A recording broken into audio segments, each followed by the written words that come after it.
अगर आप भी 20,000 रुपए से अपनी वेल्थ क्रिएट करना चाहते हो तो इन 4 स्टेप को समझ लेना, और तीसरा वाला समझ लिया तो बहुत ही अच्छी बात है। पहला काम, सैलरी आते ही पूरा पैसा खर्च मत करो, उसमें से कम 2 से 3,000 रुपए अलग निकाल के रख दो। अगर तुम्हारा इमरजेंसी फंड नहीं है तो पहले उसे बनाओ, और टारगेट रखो कि कई महीनों के जरूरी खर्चों के बराबर इमरजेंसी सेविंग होनी चाहिए। दूसरा, हर महीने थोड़ा इन्वेस्टिंग शुरू करो। अगर तुम्हारी फाइनेंशियल सिचुएशन और रिस्क कैपेसिटी अलाउ करती है तो म्यूचुअल फंड, एसआईपी जैसे ऑप्शन को समझकर स्टार्ट कर सकते हो। लेकिन याद रखना, एसआईपी कोई जल्दी अमीर बनाने वाली मशीन नहीं है।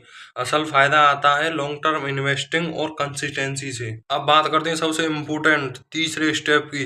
सैलरी बढ़े तो खर्च मत बढ़ाओ। मान लो तुम्हारी सैलरी 20,000 से 25,000 हो गई तो पूरे 5,000 शॉपिंग या फिर लाइफ स्टाइल में मत उड़ाओ। अगर तुम्हारी सैलरी बढ़े तो इन्वेस्टमेंट भी बढ़ाओ और सेविंग भी बढ़ाओ। यही है धीरे धीरे वेल्थ बनाने का रास्ता।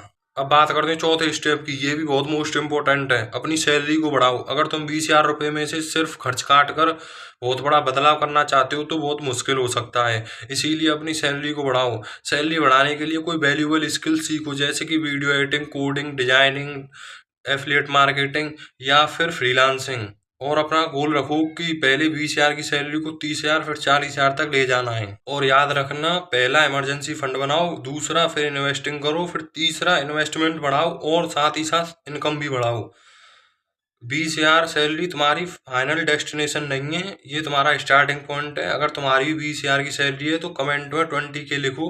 और हाँ, अगर तुम्हें भी लगता है कि भाई तेरी तो नौकरी है ही नहीं, तू क्या हमें फाइनेंस की बात सिखाएगा, तो मैं तुम्हें ये प्रूफ दे रहा हूँ, यहाँ पे देख लो। मैं भी रिलायंस कंपनी में जॉब करता हूँ और मेरी 20,000 रुपये सैलरी है। मिलते हैं अगली वीडियो में।